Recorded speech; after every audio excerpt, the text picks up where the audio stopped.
Okay, ngayon titesting natin kung paano gagamitin itong counter controller. So meron ako ditong coin hopper, saka ito yung aking counter controller.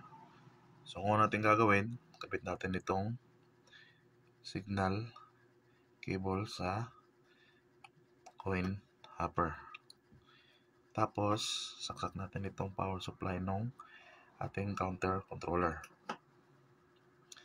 Ngayon magsiset tayo nung coins kung ilan yung ilalabas niya itong ating coin hopper. So halimbawa gusto natin maglabas lang siya ng 5 pirasong coins.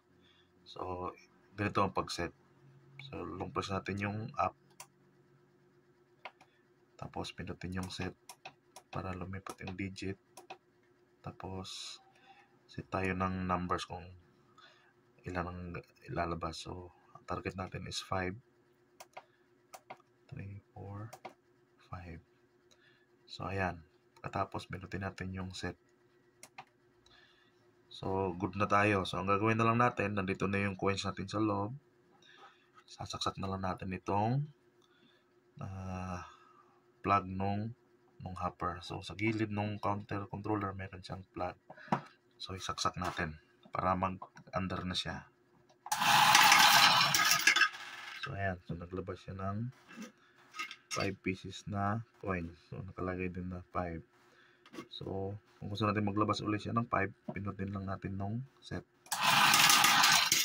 So labas ulit siya ng 5. Pinutin ulit natin. So labas ulit siya ng 5 pieces. So halimbawa mag-change tayo nung quantity ng coins na ilalabas. Halimbawa gusto natin ng 3 piso lang. Long press lang natin uli yung up na button. Ayan, tapos pindutin natin yung set para lumipat yung digit niya. So ayan, down 2, so 3 yung target natin. So ayan, so pindot tayo ng set para mag-enter. Set ulit. Ayan, 3. Set ulit. 3. Ayan. Then kung gusto naman natin ng tuloy-tuloy lang yung counting, na hindi siya mag-stop. Gusto lang natin bilangin kung ilan yung coins na meron sa atin. So ilagay natin lahat ng coins dito. So gusto natin malaman kung ilan yung total coins na pinasok natin. So gagawin lang natin, long press lang natin yung up, tapos pindot lang tayo ng up na 1. Pinaka first digit 1 or 2 or 3 or depende, basta at least dito hindi siya 0, dapat above siya. So gawin natin, tapos ma-set na natin kahit anong number, basta hindi lang sa 0. So pinutin natin yung set para mag-enter siya. Ito kahit na 0 yan, walang problema. Importante yung first digit is may value siya, hindi sa 0.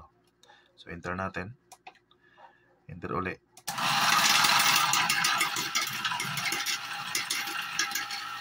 Ayan. So yung coins natin is 21 pieces.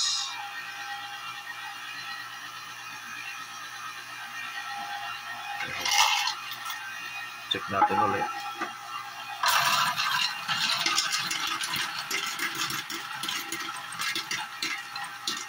Ayan.